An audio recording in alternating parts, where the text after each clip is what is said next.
Printemps de Bourges, ça fait très longtemps que je viens ici, mais j'ai jamais été en festival, toujours pour jouer. Et cette année, me revoilà pour célébrer les 40 ans des Inouïs du Printemps de Bourges.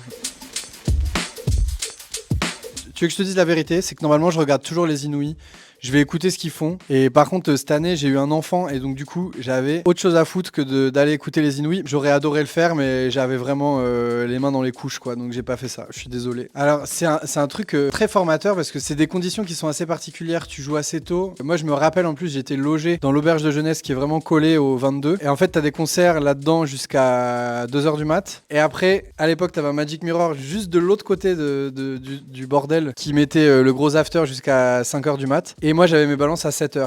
Donc, autant dire que j'ai peu dormi. T'as peut-être pas la meilleure nuit derrière toi, t'as peut-être pas les meilleures conditions pour jouer, mais dans une salle avec un bon système son, t'as tes équipes et débrouille-toi pour faire en sorte que les gens ils apprécient ça. Et c'est hyper formateur, c'est hyper dur et hyper formateur à la fois. Puis en plus de ça, moi, ce que je retiens vachement là-dedans, c'est aussi que tu croises des gens que tu recroiseras toute ta vie.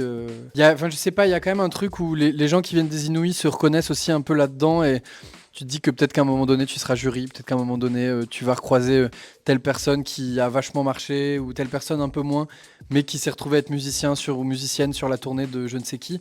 Donc ça, mine de rien, c'est quand même des dispositifs qui créent aussi des familles de musiciens et de musiciennes.